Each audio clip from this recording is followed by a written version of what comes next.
안녕하십니까. 이제 8번째 스토리텔링 강의를 시작하도록 하겠습니다. 오늘은 특별히 구전성에 대해서 그리고 이 스토리텔링에 대해서 이 두 개의 관계를 좀 자세히 살펴보는 시간을 갖도록 하겠습니다. 오늘 구전성과 스토리텔링에 대해서 얘기하기 전에 또 이야기 하나를 들려드리도록 하겠습니다. 제가 오랫동안 사역을 했던 곳은 인도네시아 이리안자야라는 곳입니다. 요즘에 파푸아라고 부른다고 그랬죠. 이 섬은 굉장히 큰 섬입니다. 이 섬은 한반도의 4배에 해당되는 크기를 가지고 있습니다. 그래서 오른쪽 반은 파푸아 뉴기니라는 독립국이고 왼쪽의 반은 파푸아 또는 옛날에는 이리안자야라고 불렸던 인도네시아 땅이죠. 저는 그 왼쪽 땅 이리안자야 파푸아 바랏이라는 곳에서 사역을 했고 오늘 이야기는 그 오른쪽 파푸아 뉴기니아에 있었던 이야기를 여러분에게 전하려고 합니다. 한 부족에게 악어 전사라는 부족 얘기가 전해 내려오고 있습니다. 이 사람들은 성인식을 하게 되면, 특별히 남자를 얘기하겠죠. 성인식을 하게 되면 몸에 칼을 악어 무늬처럼 그 흉터를 내 가지고 성인의식을 갖는 그런 것이 있었습니다. 근데 사실 그것은 왜 그렇게 됐냐면 그들의 조상들로부터 내려오는 이야기 중에 하나가 있었는데, 그 이야기 하나는 뭐냐면 조상 중에 한 사람이 강 속에 창을 빠뜨리게 되죠. 그래서 창을 찾기 위해서 이 강에 이제 잠수를 하게 되는데, 강에 들어갔다가 깊은 곳에 들어갔다가 이상한 집을 발견하고 그 집에 들어가게 됩니다. 그 집은 그곳에 악어신 나슈트라는 신이 살던 집이었는데, 그 사람은 그곳에서 한 달 동안 머물면서 전쟁법이라든지 사람을 사냥하는 법이라든지 농사 짓는 법이라든지 집을 짓는 법이라든지 이런 것들을 배우게 되죠. 그래서 악어와 같은 무늬의 흉터를 갖게 되면 나슈트와 같은 힘을 갖게 되고 아주 훌륭한 강한 전사가 된다는 부족의 이야기가 전해 내려오고 있습니다. 그래서 그 사람들은 성인식이 되면 남자에게 악어 그 가죽 표면의 무늬를 칼로 피부를 손상시켜서 새기게 되고, 그렇게 되면 큰 힘을 갖게 된다는 것입니다. 사실 굉장히 많은, 저희 부족을 포함해서 많은 부족들이 이 말한다는 말이 바로 이야기를 한다는 그런 의미를 가지고 있습니다. 그래서 이야기하는 사람은 목소리, 톤으로 놀라움이나 고통이나 갈망이나 어떤 감정을 표현하게 되고 또 필요하다면 제스처를 보이기도 하죠. 또 어떤 사람들은 어떤 의식에 참석하게 되면 그 의식을 통해서 또 이야기를 또 듣게 되는 것이죠. 그래서 이 구전문화권 사람들에게 있어서 이야기는 아주 중요합니다. 그들의 가치, 그들의 문화, 그들의 정체성, 그들의 모든 것들이 그 다 이야기에 녹아서 전해 내려오기 때문에 그렇습니다. 그래서 구전성을 이해하는 것은 그들의 이야기를 이해하는 것이고, 그들의 이야기를 이해해야 그들에 대해서 비로소 이해할 수 있다는 사실을 우리는 알게 됩니다. 오늘 그래서 구전성이 무엇인가를 가지고 또 스토리텔링과는 무슨 관계 있는가 가지고 잠깐 생각해 보려고 합니다.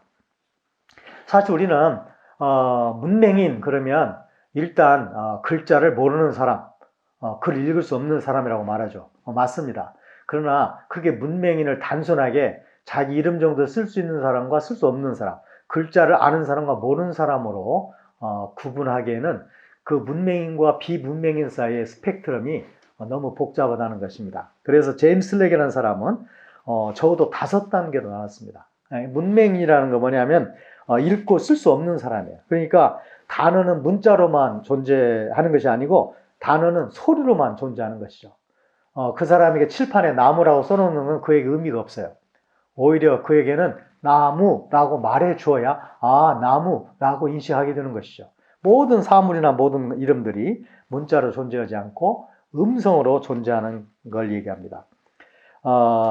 인도네시아 공용어에 부타 후룹이라는 단어가 있습니다. 이 부타라는 말은 맹인이라는 뜻이고 후루프는 철자라는 뜻인데, 그래서 부타 후루프 하면 문맹인, 철자 맹인을 얘기합니다.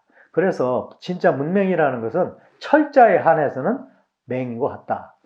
그 다음에 이제 두 번째는 기능적인 문맹인이 있습니다. 이 기능적인 문맹이라는 것은 학교에 조금 다니긴 했지만 문자를 통해서 어떤 규칙적으로 사용하지 않았기 때문에 문자를 통해서 뭔가 원리나 개념이나 사상을 받아들이는 게 어려운 상태를 얘기하죠. 그런가 하면 또 반문맹인이 있습니다. 학교를 한 중학교 3학년이나 고등학교 1학년까지 한 9년, 10년 다닐 수 있어요. 그런데 그 뒤로 문자를 사용하는 것보다는 이야기를 전하고 받는데 훨씬 더 편한 사람들이 있습니다.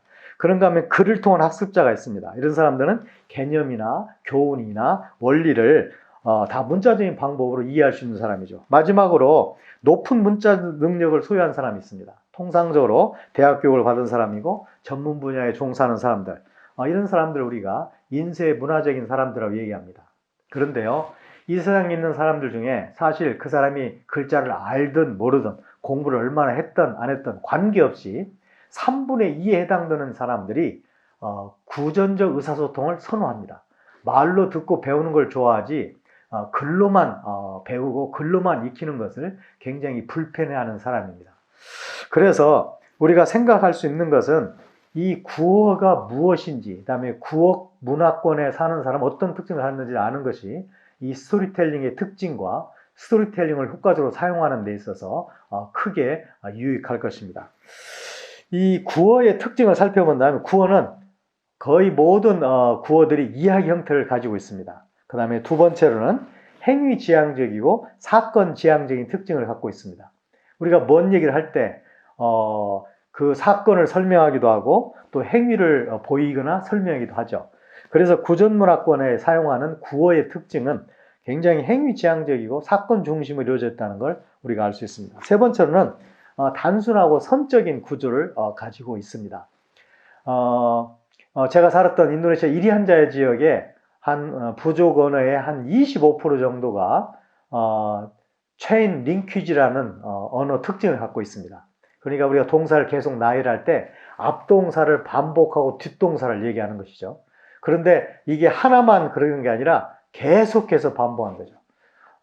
우리가 시내에 갔다, 밥을 먹었다, 커피를 마셨다, 영화를 봤다, 집에 돌아왔다 라는 동사를 여러 개를 반복한다면 우리 이렇게 말하면 알아듣죠. 그러나 이 체인 링퀴지의 언어를 갖고 있는 사람들은 반드시 앞동사를 반복해야 그 다음 동사가 이어진 행동인 것으로 인식을 합니다.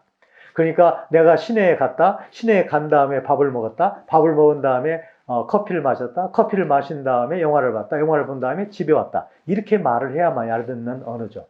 이런 것들이 대표적인 게 바로 이 타임라인을, 이 시간의 흐름을 중시하는 언어라고 볼 수 있는데, 그래서 만약에 우리가 플래시백이라고 문학에서 얘기하죠. 이 얘기에다가 갑자기 10년 전, 5년 전으로 돌아간다든지 과거로 회귀하는 것이 그들에게는 굉장히 힘든 일입니다.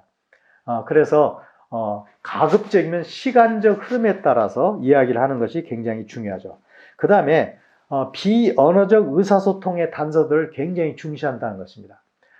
제가 7강에서 말씀드렸던 알버트 메흐라비언이라는 심리학자를 제가 인용을 했었는데, 그 사람이 말한 것처럼 보통 사람의 의사소통에서도 7% 정도만 단어로 의사소통이 되고 93%가 사실은 표정이나 어조나 목소리 등으로 의사가 또는 어떤 뜻이 전달된다고 그랬는데, 이 구전문화권 사람들에게는 그러한 비언어적 의사소통, 그러니까 어조, 억양, 제스처, 태도 이런 것들이 아주 더 중요한 사실을 볼 수 있습니다. 이런 것들에 신경을 써야만이 그들에게 의사소통을 효과적으로 할 수 있다는 걸 알 수 있습니다. 자, 그런가 하면 이제 이 구전문화권 사람의 학습도 그래서 이 인쇄문화권 사람, 문자문화권 사람과는 상당한 차이가 있습니다. 우리가 겉으로 보기에 굉장히 비슷하기 때문에 똑같이 말을 쓰기 때문에 서로 학습을 다르게 한다고 생각하는 것이 쉽지 않은데 사실은 학습 방법이 태도가 많이 다르다는 겁니다. 첫 번째로 이 사람들은 경험을 바탕으로 이루어집니다. 그러니까 어떤 것을 추상적이고 생각하는 쪽 얘기보다는 경험을 중심으로 한 교육이 훨씬 효과적이에요. 그러니까 우리 부족 사람들의 아버지가 아들에게 사냥을 가르칠 때 이야기부터 시작합니다. 할아버지 얘기하고 자기 얘기하고 그 이야기를 통한 다음에 설명한 다음에 이제 바로 실습에 들어가게 되죠. 그래서 경험을 바탕으로 얘기하고 경험을 바탕으로 실습을 시킴으로 교육을 시킨다는 거죠. 두 번째는 이러한 교육들이 어떤 것은 개인적이지만 굉장히 중요한 사회적 문화적인 요소들은 다 이 공동체적으로 행하는 것입니다. 그러니까 삼촌이 아버지가 여러 아이들을 모아놓고 어떤 것을 가르치고 어떤 것을 훈련하는 경우를 우리가 흔히 볼 수 있죠. 세 번째는 추상적이라기보다는 구체적이라는 것입니다. 추상적이라는 말은 예를 들어서 이런 게 다 추상적이죠. 그건 네모다, 세모다, 이건 다 추상적이죠. 그러나 이렇게 말하면 이게 구체적이죠. 예를 들어서 지붕 모양이다.